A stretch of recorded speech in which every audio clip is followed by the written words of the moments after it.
Pada April 1912, Titanic adalah kapal termahal dan tak dapat tenggelam di dunia. Saat ini, Titanic yang tenggelam dikaitkan dengan beberapa tur ekspedisi termahal di dunia. Terlepas dari tragedi yang mengerikan, orang-orang telah membangun bisnis yang menguntungkan dengan memanfaatkan kapal terkenal ini, dan bisnis-bisnis tersebut bisa sangat berbahaya. Titanic jatuh ke dasar perairan es Atlantik Utara pada tahun 1912. Butuh waktu lebih dari 70 tahun sebelum orang akhirnya menemukan kapal tersebut. Itu terjadi pada tahun 80-an, ketika peneliti Robert Ballard melakukan misi rahasia untuk mencari kapal selam yang tenggelam. Selain misinya, Ballard juga ingin mencari bangkai Titanic jika ia memiliki waktu. Singkatnya, ia memang menemukan Titanic. Penemuan ini menjadi awal dari keuntungan besar, perebutan pelanggan, tuntutan hukum, dan kerusakan bangkai kapal. Tak lama setelah penemuan itu, Ballard datang ke Amerika Serikat, Kongres, dan memberikan kesaksian tentang Titanic yang ia temukan. Ia menyarankan lokasi bangkai kapal itu dijadikan tugu peringatan laut dan membiarkan tempat ini tetap tak tersentuh. Pada tahun 1986, Ballard memasang plakat di Titanic dan ceritanya berakhir di sana. Tapi tidak untuk waktu yang lama. Tragedi Titanic adalah tema yang populer sehingga banyak perusahaan menyadari mereka bisa menghasilkan banyak uang darinya. Pada tahun 1987, sebuah perusahaan Amerika, Titanic Ventures, turun ke lokasi bangkai kapal bersama Institut Oceanografi Nasional Prancis dan mengambil sekitar 1.800 artefak dari sana. Kemudian, perusahaan tersebut menerima hak dari pemerintah Amerika Serikat, pemerintah untuk menyelamatkan Titanic secara bertahap. Selama beberapa tahun, mereka melakukan beberapa ekspedisi lain dan mengambil lebih dari 2.000 artefak. Perusahaan itu membuat sebuah museum tempat mereka memamerkan perhiasan yang ditemukan, elemen interior, barang-barang pribadi milik penumpang, dan masih banyak lagi. Beberapa artefak dilelang. Perusahaan tersebut meraup keuntungan besar dan menginspirasi banyak pihak lain untuk melakukan hal yang sama. Sebagai contoh, mari kita lihat jam saku ini. Jam ini milik seorang pria bernama Edmund Stone, yang merupakan pramugara kelas 1. Jam itu berhenti pada pukul 2.15 pagi, ketika jam itu jatuh ke dalam air laut yang membeku. Setelah hampir 100 tahun, jam itu terjual seharga 130.000 euro. Jumlah itu sekitar 135.000 dolar Amerika Serikat dan masih jauh dari harga tertinggi. Barang lainnya adalah rencana kapal Titanic. Ini adalah salah satu artefak paling otentik dari kapal tersebut dan memiliki kegunaan praktis. Para ahli menggunakan cetak biru ini untuk menyelidiki puing-puing kapal. Cetak biru ini membantu mereka memahami di mana gunung es menabrak Titanic. Rencana ini terjual di pelelangan seharga 320.000 dolar Amerika Serikat. Apakah kamu ingat momen dalam film ketika kapal mulai tenggelam dan para pemain biola mulai memainkan lagu terakhir mereka? Itu memang benar-benar terjadi. Ada musisi sungguhan di atas kapal yang bermain musik hingga akhir. Salah satu dari mereka adalah Wallace Hartley. Sayangnya toyasnya suat dari semacam itu, tetapi biolanya berhasil selamat. Meskipun biola itu sudah tidak bisa dimainkan, biola tersebut terjual seharga 1,5 juta dolar Amerika. Secara umum, seperti yang kamu pahami, perburuan artefak Titanic ternyata cukup menguntungkan. Kemudian sutradara James Cameron turun langsung ke Titanic. Pada tahun 1997, ia merilis film terkenalnya dengan judul yang sama dan popularitas Titanic pun melonjak. Mengumpulkan artefak-artefak itu tidak lagi begitu menarik.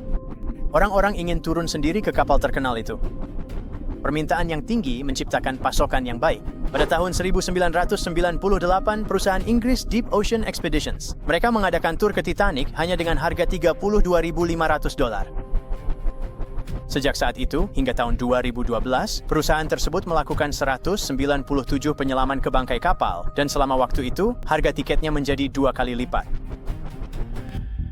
Perusahaan Titanic Ventures yang pertama kali mengambil artefak dari kapal yang tenggelam, kemudian berganti nama menjadi RMS Titanic, Inc. dan mereka menggugat Deep Ocean Expeditions. Karena mereka percaya bahwa hak eksklusifnya untuk menyelamatkan artefak kapal tersebut mencegah perusahaan lain melakukan tur bawah laut. RMS Titanic memenangkan kasus di pengadilan dan melarang Deep Ocean melakukan ekspedisi. Namun keputusan ini dibatalkan pada tahun 1999. Singkatnya, proses hukum dan persaingan antar perusahaan pun dimulai. Orang-orang terus turun ke dasar laut untuk melihat kapal legendaris itu. Ada juga perusahaan lain yang mengadakan tur mereka sendiri. Para turis turun ke Titanic di dalam Bathurst Cave bawah air. Pada tahun 2001, sepasang suami istri asal Amerika melangsungkan pernikahan di dalam kapal bawah air yang mengapung di samping dek Titanic. Keuntungan terus bertambah, pelanggan berdatangan dan semuanya berjalan baik, kecuali untuk Titanic itu sendiri. Semakin banyak turis yang turun ke kapal itu, semakin rusak pula kondisinya. Orang-orang tidak hanya ingin melihat, tetapi juga menyentuh puing-puingnya. Bathyscaphe bisa saja secara tidak sengaja menabrak kapal dan merusak bagiannya. Putaran air yang disebabkan oleh baling-baling kapal juga dapat merusak kapal tua itu. Dalam salah satu ekspedisi, sebuah bathyscaphe menabrak Titanic, namun mereka yang melakukannya memilih bungkam tentang insiden ini. Selain itu, dasar laut tempat kapal itu berada dipenuhi sampah yang ditinggalkan orang-orang selama operasi penyelamatan dan pariwisata. Lebih dari 100 tahun setelah tragedi itu, Titanic akhirnya mendapat perlindungan dari UNESCO. Ini berarti banyak negara telah memperoleh hak untuk melarang penyelaman ke Titanic, mengambil artefak dari sana, dan menjualnya. Hal yang paling menyedihkan adalah bahwa sensasi seputar Titanic ini justru menyebabkan tragedi lain. Pada tahun 2023, Ocean Gate Expeditions mengadakan tur menggunakan kapal selam dengan 5 orang di dalamnya. Inilah Bathyscaphe Titan yang terkenal itu, yang mungkin sudah pernah Anda dengar. Jadi Titan pun mulai menyelam menuju Titanic. Dan setelah 1 jam 45 menit, komunikasi dengan Bathyscaphe pun terputus. Sesuatu rusak di dalam kapal, terjadi dekompresi, dan dalam sekejap, tekanan air yang sangat besar menghancurkan Titan. Meskipun penyelaman seperti itu sangat berbahaya, masih banyak orang yang ingin melakukan ekspedisi ke Titanic untuk melihat kapal itu dengan mata kepala sendiri. Mereka bahkan tidak gentar dengan harga tur seperti itu, yang kini telah naik berkali-kali lipat.